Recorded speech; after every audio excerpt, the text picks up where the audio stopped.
የተወደዳችሁ አድማጭ ተመልካቾቻችን የጌታ ጸጋና ሰላም ይብዛላችሁ። ክርስቶስ ኢየሱስ ለምን ተወለደ? ጌታ ኢየሱስ ከተወለደ 2000 ዓመት አልፎታል። ነገር ግን የተወለደበትን ምክንያት በትክክል መረዳት ተገቢ ነው። ለምን ተወለደ ጌታ ኢየሱስ? መጽሐፍ ቅዱስ ሉቃስ ምዕራፍ 2 ላይ ቁጥር 10 እንደምናነበው እንዲህ ይላል። ሉቃስ ምዕራፍ 2 ቁጥር 10 እነሆ ለሕዝቡ ሁሉ የሚሆን ታላቅ ደስታ የምስራች እነግራችኋለሁ፣ አትፍሩ። ዛሬ በዳዊት ከተማ መድኃኒት እርሱም ክርስቶስ ጌታ የሆነ ተወልዶላችኋልና። ጌታ ክርስቶስ ተወልዷል ይላል። ዓለም ሁሉ ያውቀዋል። ሰይጣንም አጋንንትም ያውቃሉ። የሚያምኑም የማያምኑም ያውቃሉ። ግን ለማንኛውም ክርስቶስ ኢየሱስ ለምን ተወለደ? ይህን ጥያቄ መመለስ የተሻለ ሕይወት በሕይወትም በኑሮም በአገልግሎትም እንድናጣጥም ይረዳናል። እነሆ ለሕዝቡ ሁሉ የሚሆን ታላቅ ደስታ የምስራች። ለሕዝቡ ሁሉ ማለት ለዓለም በሙሉ ለሰው ልጆች ለአዳም ልጆች በሙሉ ማለት ነው። ታላቅ ደስታ የምስራች የሚል የምስራች ያበሰረው መልአኩ ገብርኤል ነው።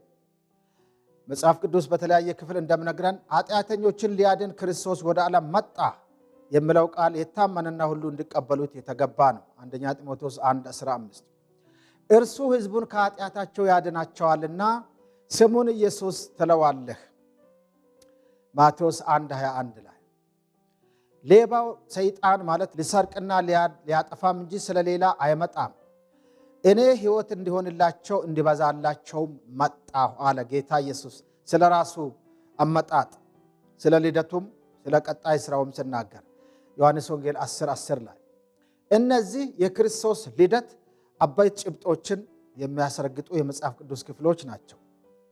ሰማይንና ምድርን መላእክትንና ሰዎችን ሁሉ ሊያስደስት የቻለው ብቸኛው ልደት የጌታችንና የመድኃኒታችን የኢየሱስ ክርስቶስ ልደት ነው። በክርስቶስ ልደት የተናደደው የተበሳጨው ሰይጣን ብቻ ነው። ለምን? የሰይጣንን ሥራ ሊያፈርስ ስለሆነ ክርስቶስ አንድም የተወለደው። የክርስቶስ አወላለዱ ሞቱና ትንሣኤው እጅግ ልዩ ከመሆኑ የተነሳ የዓለምን ታሪክ ሊቀይር ችሏል። ከዓመተ ፍዳ ወደ ዓመተ ምሕረት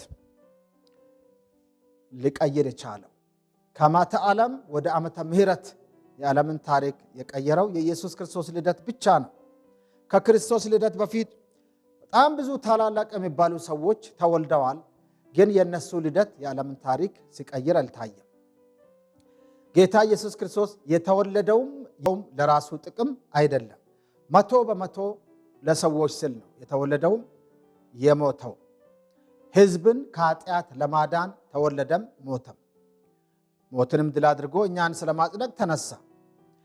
በመሆኑም ልደቱም ሆነ ሞቱ በዓለም ታሪክ ወደር የማይገኝለት ክስተት ሊሆን ቻለ። የጌታችን የኢየሱስ ክርስቶስ ልደቱ ብቻ አይደለም፣ ከልደቱ ጋር ተያይዘው ያሉ አስደናቂ ትሩፋቶችን ወይም ዓለም አቀፍ በረከቶችንም እናያለን። በዚህ ክፍል ኢየሱስ የሚል ስም መጽሐፍ ቅዱስ ውስጥ ወደ 921 ጊዜ ተጠቅሷል።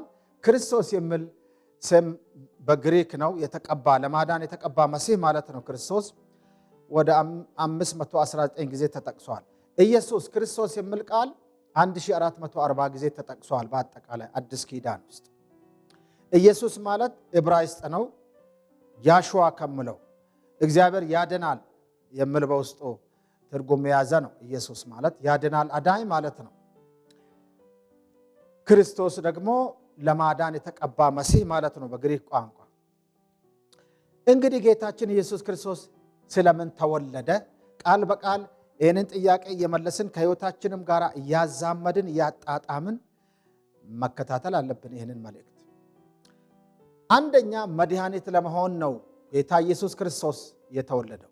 የዓለም መድኃኒት፣ መድኃኔ ዓለም፣ የኃጢአተኞች አዳኝ ሆኖ ነው የተወለደው። ማቴዎስ 1:21 መድኃኒት የሚያስፈልገው በሽታ ሲኖር ነው እንደሚታወቀው። ይህ በሽታ ደግሞ መንፈሳዊ በሽታ ስሙ ኃጢአት ይባላል። እያንዳንዱን የአዳም ልጅ ወይም የሰው ዘር የበከለ ያሰናከለ በሽታ ነው። የኮሮና በሽታ ሁሉን ሰው አልያዘም። የያዛቸውን የገደለውን ገሏል፣ የዳነውም ድኗል። የነቀርሳ በሽታ፣ ሌሎችም ብዙ አይነት በሽታዎች ሁሉን የዓለም ሕዝብ አልያዙም። ብዙ ሰው በበሽታ ተጠቅቷል። ነገር ግን እንደ ኃጢአት ዓለምን በሙሉ የሰውን ዘር በሙሉ የበከለ ኃጢአት በሽታ አይገኝም። የሚገርመው አሁንም ለዚህ ለኃጢአት በሽታ የተዘጋጀው ብቸኛው መድኃኒት ኢየሱስ ክርስቶስ ነው። መድኃኔ ዓለም ስሙ ቅዱስ ይሁን። ይህንን መድኃኒት ያልተቀበለ ሰው ከሰረ ብቻ ሳይሆን ሲኦልና እሳት ባህርንም ያተርፋል። መድኃኒትነቱ ወንድ፣ ሴት፣ ትንሽ፣ ትልቅ፣ ሀብታም፣ ድሃ፣ የተማረ ያልተማረ ሳይባል የሰው ዘር ለተባለው ፍጡር በሙሉ ነው የኢየሱስ ክርስቶስ መድኃኒትነት። እርሱ ሕዝቡን ከኃጢአታቸው ያድናቸዋልና ስሙን ኢየሱስ ትለዋለህ ተባለ። ማቴዎስ 1:21። ሁለተኛው ጌታ ኢየሱስ ክርስቶስ የተወለደበት አስደናቂ ምክንያት ከጨለማ ወደ ብርሃን ሊያወጣን ተወለደ። በጨለማ የሄደ ሕዝብ ብርሃን አየ፣ በሞት ጥላ ውስጥ ለኖሩም ብርሃን በራላቸው ይላል መጽሐፍ ቅዱስ። ትንቢተ ኢሳይያስ ውስጥ ከክርስቶስ ልደት 700 ዓመታት በፊት የተነገረ አስደናቂ ትንቢት ነው። ሙሉ በሙሉ የተፈጸመው ጌታ ኢየሱስ ሲወለድ ነው። በእኔ የሚያምን የሕይወት ብርሃን ይሆንለታል አለ ጌታ ኢየሱስ። ዮሐንስ ወንጌል 8:12 ላይ ብርሃን የጨለማ ተቃራኒ ነው። ብርሃን ደስ የሚል ነገር ነው። ሕይወትን የሚያቀል ነገር ነው። ኑሮን ቀላል ያረጋል። ጉዞን ቀላል ያረጋል ብርሃን። ጨለማ ደግሞ ያስፈራል፣ ያስደነግጣል፣ ይከብዳል። ከፀሐይና ከሌሊት ጨለማና ብርሃን የከፋ ጨለማና ብርሃን መንፈሳዊ ጨለማ ነው። ይህ መንፈሳዊ ጨለማ ምክንያቱ ሰበቡ ኃጢአት ነው። ከኃጢአት ጨለማ የተነሳ ዲያብሎስም የጨለማው ገዥ ተብሏል። ምክንያቱም ኃጢአትን ያቀነባበረው የኃጢአት ፈላስፋው ሰይጣን ነው። ኃጢአትን አቀነባብሮ ወደ ወላጆቻችን አዳምና ሔዋን ወረወረ፣ ተቀበሉት፣ ኃጢአተኞች ሆኑ። በኃጢአትም ሞት መጣ፣ በሞትም ምክንያት ሲኦል፣ የዘላለም ሞትና ቁጣ ኩነኔም ከዚህ ከኃጢአት ጋር የተያዙ አስከፊ አደጋዎች ናቸው በሰው ልጅ ላይ። ስለዚህ ከጨለማው ገዥ ሊያድነን መጣ። እርሱ ከጨለማ ስልጣን አዳነን፣ ቤዛነቱንም እርሱንም የኃጢአታችንን ስርየት ወዳገኘንበት ወደ ፍቅሩ ልጅ መንግሥት አፈለሰን ይላል መጽሐፍ ቅዱስ ቆላስይስ 1:13 እና 14። ከጨለማ ዲያብሎስ የጨለማ ገዥ ነው። በሰማያዊ ስፍራ ያለ የክፋት መንፈሳውያን ሰራዊት የዚህ የጨለማ ዓለም ገዦች እንደሚዋጉን ድልና ስልጣንም ለእኛ እንደተሰጠን መጽሐፍ ቅዱስ ነግረናል። በዚህ በመድኃኒታችን በኢየሱስ ክርስቶስ ያላመኑ ሁሉ አሁንም መንፈሳዊ ጨለማ ውስጥ አሉ። ስለዚህ ከጨለማ ወደ ብርሃን መምጣት ይችላሉ። እናንተ ከጨለማ ወደሚደነቅ ብርሃኑ የጠራችሁን የእርሱን በጎነት እንድትነግሩ የተመረጠ ትውልድ፣ ቅዱስ ሕዝብ፣ ለርስቱ የተለየ ወገን፣ የንጉሥ ካህናት ናችሁ ተብሎ የተጻፈው ስለዚህ ነው። አንደኛ ጴጥሮስ ምዕራፍ 2:9 ላይ ከጨለማ ከሞት ጨለማ፣ ከኃጢአት ጨለማ፣ ከዲያብሎስ ጨለማ በክርስቶስ ደም ተዋጅተን ወደ ፍቅሩ ልጅ መንግሥት ወደ ብርሃን ተጠርተን መጥተናል። ክብር ለእግዚአብሔር ይሁን። ክርስቶስ ባይወለድ ኖሮ እዛ በጨለማ ውስጥ በቀረን ነበር። ሶስተኛው ጌታ ኢየሱስ ክርስቶስ የተወለደበት ምክንያት የዲያብሎስን ሥራ ሊያፈርስ ነው የተወለደው። አንደኛ ዮሐንስ ምዕራፍ 3:8 እና 9 ላይ የዲያብሎስን ሥራ ያፈርስ ዘንድ የእግዚአብሔር ልጅ ተወለደ። የዲያብሎስ ሥራ የፈራረሰው ኢየሱስ ሲወለድ የመስቀል ሥራውን ሲያጠናቅቅ ሲሞት ሲቀበርና ሲነሳ አንድ ላይ በክርስቶስ ልደት ሞትና ትንሣኤ የዲያብሎስ ሥራ ተፈራረሰ። በአማኞች ሕይወት ተለጥፎ ሊኖር የሚችል የዲያብሎስ ሥራ የዲያብሎስ ሽንገላ ፈራርሷል። ስለዚህ ነው አማኞች ኃጢአትና የዲያብሎስ ትብታብ ሽንገላ ወደ ሕይወታችሁ ሲመጣ በጣጥሰው መጣል የሚችሉት ከኢየሱስ ክርስቶስ ልደት ሞትና ትንሣኤ የተነሳ። ባይወለድ ኖሮ አይሞትም። ስለዚህ ልደቱ በጣም ትልቅ ፋይዳ አለው ዓለምን በማዳን ሥራ ውስጥ። ጌታ ኢየሱስ ክርስቶስ የተወለደው ከዲያብሎስ ልጅነት ወደ እግዚአብሔር ልጅነት ሊያሻግረንም ነው። ዮሐንስ ወንጌል 1:12 ላይ የእርሱ ወደ ሆነው መጣ፣ የገዛ ወገኖቹም አልተቀበሉትም። ነገር ግን ለተቀበሉት ሁሉ በስሙ ለሚያምኑት ለእነርሱ የእግዚአብሔር ልጆች የሆኑ ዘንድ ስልጣንን ሰጣቸው። የእግዚአብሔር ልጆች የመሆን ስልጣን ወይም መብት ተሰጥቶናል ከክርስቶስ ልደት የተነሳ። እርሱ መጣ። የመጣው በልደት በኩል ነው። ከልደቱ የተነሳ የእግዚአብሔር ልጆች የመንግስቱም ወራሾች ሆነናል። ክብር ለእግዚአብሔር ይሁን። በክርስቶስ አምነው ዳግመኛ ያልተወለዱ እርሱን ያልተቀበሉ ሁሉ አሁንም የዲያብሎስ ልጆች ናቸው። እናንተ ከአባታችሁ ከዲያብሎስ ናችሁ፣ የእርሱን ፈቃድ ልታደርጉ ትወዳላችሁ ብሎ ጌታ ኢየሱስ ራሱ ነው ያጋለጠው። ዮሐንስ ወንጌል 8:44 ጀምሮ ባለው ክፍል ሰዎች ይህንን አያውቁ፣ የዲያብሎስ ልጆች መሆናቸውን አያውቁ። በጣም አክራሪና ጠንቃቃ ሃይማኖተኛ መሆናቸው ሰዎችን ከዲያብሎስ ልጅነት ነፃ አያወጣቸው በክርስቶስ ኢየሱስ በአዳኙ ካላመኑ በስተቀር። ልጆች ከሆንን ወራሾች ደግሞ ነን ማለት የእግዚአብሔር ወራሾች ሆነናል ከክርስቶስ ልደት የተነሳ። አሁንም ሌላው አስደናቂ በረከት ወይንም ውጤት የክርስቶስ ልደት ውጤት ከሕግ እርግማን ሊዋጀን መጣ ወይም ተወለደ። መጽሐፍ ቅዱስ ገላትያ ምዕራፍ 3 ላይ ቁጥር 13 እንደምነግረን በእንጨት የሚሰቀል የተረገመ ነው ተብሎ ተጽፏልና ኢየሱስ ክርስቶስ ስለኛ እርግማን ሆኖ ከሕግ እርግማን ዋጀን። በሕግ እርግማን ስር ነበርን። ነገር ግን ኢየሱስ ክርስቶስ ስለኛ እርግማን ሆኖ የኛን እግር ተክቶ በእንጨት ላይ ተሰቅሎ ያ በብሉይ ኪዳን ትእዛዛት የተነገረው እርግማን በሙሉ በእርሱ ላይ ፈሰሰና እኛ አመለጠን። በእርሱ የሚያምኑ ሁሉ አሁንም ከዚህ ከሕግ እርግማን ከኮነኔ ያመልጣሉ። እንዴት ያለ አስደናቂ በረከት! እንዴት ያለ አስደናቂ ሕይወት! እንዴት ያለ አስደናቂ አርነትና ማምለጥ! በክርስቶስ መሆን በልደቱ ማመን ማምለጥ ነው። ከእግዚአብሔር ቁጣና ከኮነኔ ማምለጥ። አምልጠናል። በነፃነት ልንኖር ክርስቶስ ነፃነት አወጣን ተብሎ እንደተጻፈው ከሕግ እርግማንም እንዲሁም ደግሞ ከባርነት ቀንበርም አወጣን። ከባርነት ነፃ ሊያወጣን ተወለደ ጌታ ኢየሱስ። እናንተ ደቀ መዛሙርቴ ብትሆኑ ቃሌን ብትሰሙ ደቀ መዛሙርቴ ትሆናላችሁ፣ እውነትንም ታውቃላችሁ፣ እውነትም አርነት ያወጣችኋል አለ ጌታ ኢየሱስ። ተወልዶ ዓለምን ሊያድን የመጣው ጌታ ዮሐንስ ወንጌል ምዕራፍ 8 ላይ በክርስቶስ ኢየሱስ አምኖ አርነት ያልወጣ ሁሉ በኃጢአት ባርነት ስር አለ፣ በዲያብሎስ ባርነት ስር አለ። ይህንን እንዳያውቁ ደግሞ የዚህ ዓለም ገዥ የጨለማው ገዥ ዲያብሎስ የማያምኑትን ሐሳብ አሳውሯል። የክርስቶስ ወንጌል የክብሩ ወንጌል እንዳያበራላቸው የዚህ ዓለም ገዥ የዚህ ዓለም አምላክ የተባለው ዲያብሎስ ሐሳባቸውን አሳውረዋል።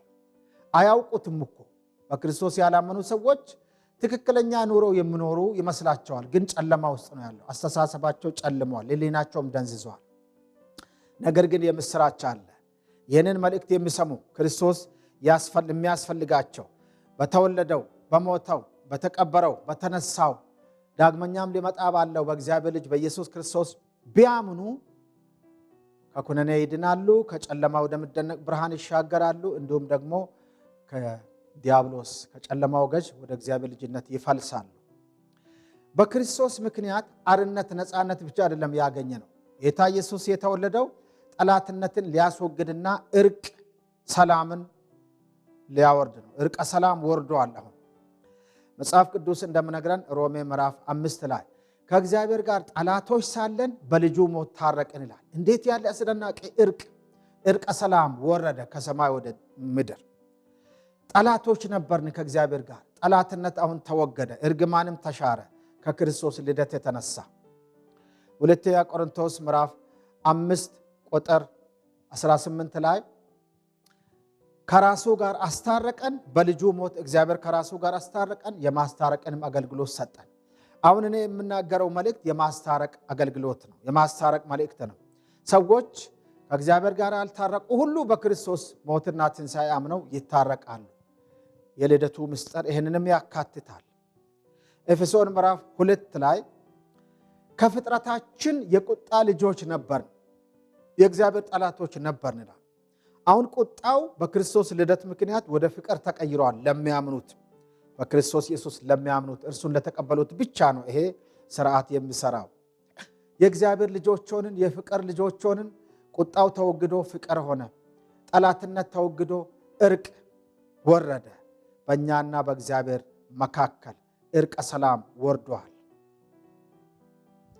እግዚአብሔር ይመስገን።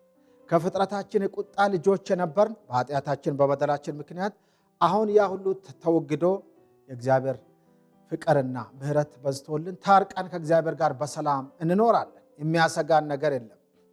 ክርስቶስ በመወለዱ ምክንያት አሁንም ከሞት ወደ ሕይወት ተሻግረናል። በልደቱ ምክንያት ከሞት ወደ ሕይወት ተሻገር። ዮሐንስ ወንጌል ምዕራፍ 3 ቁጥር 16 ጀምሮ ባለው ክፍል እንደሚታወቀው በእርሱ የሚያምን ሁሉ የዘላለም ሕይወት እንዲኖረው እንጂ እንዳይጠፋ እግዚአብሔር ዓለምን እንዲሁ ወዷልና ዓለም በልጁ እንዲድን ልጁን ወደ ዓለም ላከው እንጂ በዓለም እንዲፈርድ አላከውም። በልጁ በሚያምን አይፈረድበትም። በማያምን ግን በአንዱ በእግዚአብሔር ልጅ ስም ስላላመነ አሁን ተፈርዶበታል። የዓለም ሕዝብ አሁን በሁለት የተከፈለ ነው። ከፍርድ ከእግዚአብሔር ፍርድ ነፃ የወጣና በፍርድ ውስጥ ያለ ተፈርዶበት ያለ ሕዝብ አለ። እግዚአብሔር ጻድቅ ፈራጅ የእውነት ዳኛም ነው በባህሪው። በዓለም ላይ የሚፈረድባቸው በክርስቶስ በልጁ ስላላመኑ በዚህ ምክንያት ነው። ከፍርድ ከቁጣ ከኩነኔ የዳነውም በልጁ በኢየሱስ ክርስቶስ መወለድ ሞትና ትንሣኤ ምክንያት ነው። በልጁ የሚያምን የዘላለም ሕይወት አለው። በልጁ በማያምን ግን የእግዚአብሔር ቁጣ በእርሱ ላይ ይኖራል እንጂ ሕይወትን አያይም ተብሎ ተጽፏል። ዮሐንስ 3:36 ኢየሱስ ክርስቶስ ከቁጣ ወደ ፍቅር፣ ከኩነኔ ወደ ጽድቅ፣ ከሞት ወደ ሕይወት፣ ከጨለማም ወደሚደነቅ ብርሃን አሻገረን በልደቱ ምክንያት። ይህ አስደናቂ በረከትና ትሩፋት ወደ እኛ የደረሰው በኢየሱስ ክርስቶስ ምክንያት ነው። በትንሣኤም ቀን በፍርድም ቀን ይህንን ቃል አምነው የዳኑ ሁሉ ለሕይወት ትንሣኤ ይነሳሉ። ሳያምኑ የቀሩ ግን ለፍርድ ትንሣኤ በታላቁ የዙፋን ፍርድ ቀን በንጉሡ ፊት ቀርበው የኩነኔ ብይን ሰምቶ ወደ እሳት ባህር ይጣላሉ። ያ ጊዜ ከመድረሱ በፊት ግን አሁን በክርስቶስ አምነው እንዲድኑ ሁሉም በፍቅር ይጠራሉ ማለት ነው። በመጨረሻም ጌታችን ኢየሱስ ክርስቶስ የተወለደው አማላጃችን ሊሆን ነው። ስለ ኢየሱስ ክርስቶስ አማላጅነት ከበቂ በላይ የሆነ ማስረጃ መጽሐፍ ቅዱስ ውስጥ እናነባለን። ሮሜ ምዕራፍ 8 ቁጥር 31 ጀምሮ እንዲህ ይላል፣ ስለዚህ ነገር ምን እንላለን? እግዚአብሔር ከኛ ጋር ከሆነ ማን ይቃወመናል? የሚያጸድቅ እግዚአብሔር ነው። የሚኮንንስ ማን ነው?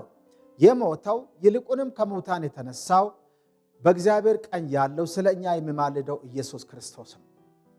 ለአማላጅነት ሁለት ብርቱ መስፈርቶችን ማሰብ ደግ ነው። አንደኛ፣ አማላጅ ሊሆን የሚገባው አካል አምላክም ሰውም የሆነ አካል ነው። ክርስቶስ ኢየሱስ ብቻ ነው አምላክ የሆነ መለኮትነት ያለው ዘላለማዊ አምላክ ነው። እኛን ለማዳን ስል ሥጋ ለብሶ የተወለደው ሰው የሆነው ለማማለድ ሥጋ ለብሶ መወለድ ነበረበት። ስለዚህ በእግዚአብሔርና በሰው መካከል አንድ አለ፣ እርሱም ሰው የሆነው ኢየሱስ ክርስቶስ ነው። ሰው ለመሆን ደግሞ መወለድ ነበረበት። ስለዚህ የእኛንና የእግዚአብሔርን ጉዳይ በእርቅ የሚጨርስ በአብ ፊት ሙሉ በሙሉ ተቀባይነት ያለው መለኮትም ሰውም ስለሆነ የመለኮትን የአብን ፍላጎት ጠንቅቆ የሚያውቅን የሚያሟላም ሰው ስለሆነ የእኛን ሥጋ ስለለበሰ ድካማችንን ውድቀታችንን የሚረዳ የሚራራልን ሊቀ ካህናት አስፈለገን።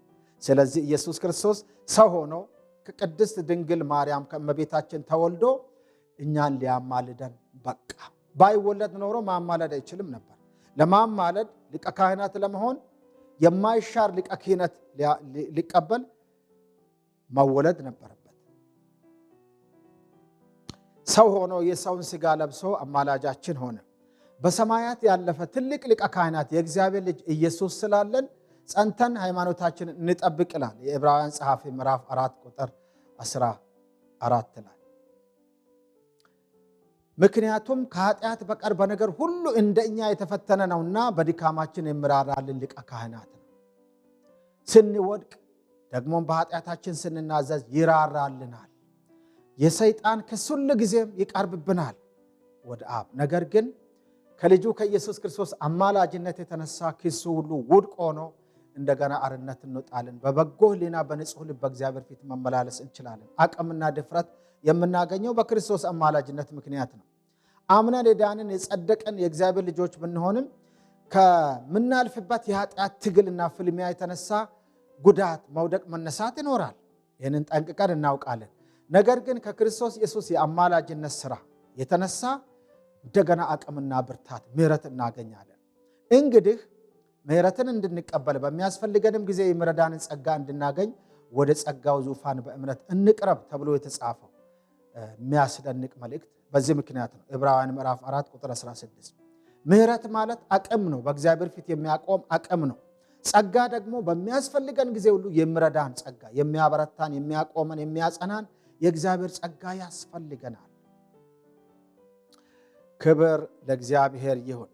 እንግዲህ በክርስቶስ ቀዳማዊ ምጽአትና በዳግማዊ ምጽአቱ መካከል በምንገኝበት በዚህ በጸጋ ዘመን በቤተ ክርስቲያን ዘመን የክርስቶስ ኢየሱስ ዋነኛ ሥራው ስለኛ ማማለድ ነው፣ አማላጅነት ነው። የአማላጅነት ሥራው የሚጠናቀቀው ጌታ ኢየሱስ ክርስቶስ እኛን ቤተ ክርስቲያኑን ለመውሰድ ከሰማይ ዳግመኛ ተመልሶ ሲመጣ ነው። እርሱም እስከ ዳግማዊ ምጽአቱ ድረስ በአማላጅነት ይቀጥላል ማለት ነው። አሁን በዚህ ጊዜ በአብ ቀኝ ሆኖ ስለኛ ያማልዳል ጌታ ኢየሱስ። አስደናቂ በረከትም እድልም ነው በክርስቶስ አማላጅነት መጠቀም። የክርስቶስ ቀዳማዊ ምጽአቱ ከላይ የተገለጹትን በረከቶች አስገኝተዋል። ዳግማዊ ምጽአቱ ደግሞ ከዚህ ትግል ነፃ ያወጣንና ወደ ሰማያዊ ቤታችን ይወስድ ማለት ነው።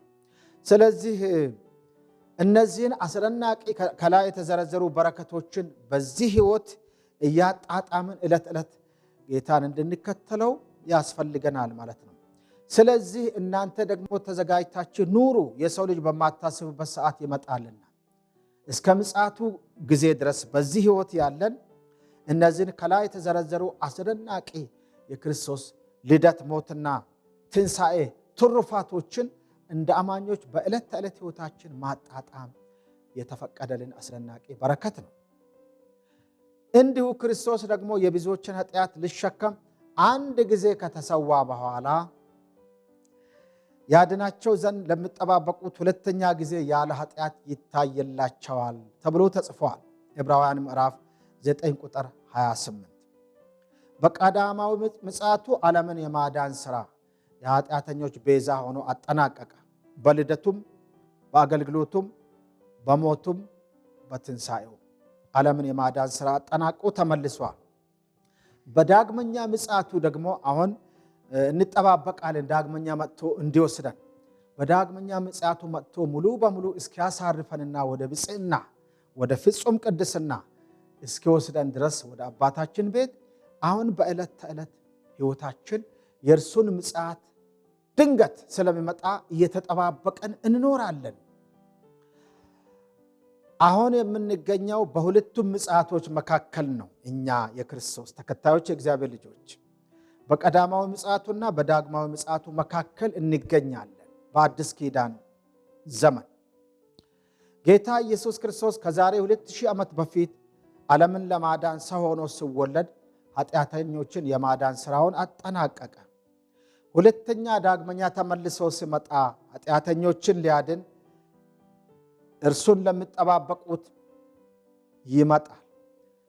ቀዳማዊ ምጽአቱ ኃጢአተኞችን የማዳን ሥራ አጠናቀቀ። ዳግማዊ ምጽአቱ ደግሞ አምነው የዳኑትን የማሳረፍ ይመጣል። በበቀልም ይገለጣል። የተጻፈ ሁሉ እንዲገለጥ ወይም እንዲፈጸም ይህ የበቀል ጊዜ ነው ተብሎ ተጽፏል። ይህንን ልብ ማለት ተገቢ ነው። ዳግማዊ ምጽአቱ ለበቀል ነው። ጌታችን ኢየሱስ ክርስቶስ በእሳት ነበልባል በቅዱሳን መላእክት አጀብ ከሰማይ በእሳት ሲገለጥ መከራን ለምትቀበሉ እረፍትን፣ መከራን ለሚያሳዩአችሁ መከራን ብድራት አድርጎ እንዲመልስ በእግዚአብሔር ዘንድ ይህ ጽድቅ ነው፣ እርግጥ ነው ይላል መጽሐፍ ቅዱስ። እግዚአብሔርን የማያውቁትን ለጌታችንም ለኢየሱስ ክርስቶስ ወንጌል የማይታዘዙትን ይበቀላል ተብሎ ተጽፏል። ለበቀልና ለፍርድ ነው ዳግመኛ ተመልሶ የሚመጣው። ሁለተኛ ተሰሎንቄ ምዕራፍ 1 ቁጥር 6-8 ይበቀላል ነው ምለው። ለበቀል ይመጣል። የተጻፈ ሁሉ እንዲፈጸም ይህ የበቀል ጊዜ ነው ተብሎ እንደተጻፈው ራሱ ጌታ ኢየሱስ ታላቁ ነቢይ በተናገረው መሰረት ሉቃስ 21:22 ላይ እንግዲህ ለሕዝቡ ሁሉ የሚሆን ታላቅ ደስታ የምስራች የተባለው በእነዚህ አስደናቂ 10 ጭብጦች ምክንያት ነው። የኢየሱስ ክርስቶስ መድኃኒትነት ይህንኑ ተልእኮ መፈጸም ነው። መድኃኒት ተገልጧል። ይህንን መድኃኒት ሁሉም ሰው ያለምንም ክፍያና ግዢ በነፃ መጠቀም ይችላል። ብዙ መድኃኒቶችን ከፋርማሲም ወይም ሐኪም ሲያዝ ከተለያየ ቦታ ገዝተን ነው የምንጠቀመው ጤንነታችንን ለማከም። ይህ ወደር የለሽ መድኃኒት ግን ኢየሱስ ክርስቶስ ለዓለም ሁሉ ከሰማይ የተላከ ብቸኛው መድኃኒት ነው። የኃጢአትን በሽታ የሚፈውስ ብቸኛው መድኃኒት ኢየሱስ ክርስቶስ ነው። በመጽሐፍ ቅዱስ ውስጥ 1000 ትንቢቶች አሉ። 500ዎቹ በቀደመው ዘመን የተጠናቀቁ ናቸው። 500ዎቹ በሚመጣው ዘመን ከጌታ ዳግም ምጽአት ከዓለም ፍጻሜ ጋር ተያይዞ የተዘረዘሩ ክስተቶችን የሚያካትቱ 500 ትንቢቶች አሉ። አሁን ይህንን መልእክት የምንሰማ ይህንን መድኃኒት ያልተቀበልን ሰዎች እንኖር ይሆን? እነሆ የተወደደ ሰዓት አሁን ነው። እነሆ የመዳን ቀን አሁን ነው። ይህንን መድኃኒት ኢየሱስ ክርስቶስን መድኃኔ ዓለምን ለመቀበል እነዚህን አስደናቂ ትሩፋቶች በዚህ ሕይወት ለማጣጣም እንዲሁም ደግሞ ወደ ዘላለም ክብርና ደስታ ለመግባት ብቸኛው መንገድ፣ እውነት፣ ሕይወት፣ ብቸኛው የኃጢአተኞች መድኃኒት ኢየሱስ ክርስቶስ ነው።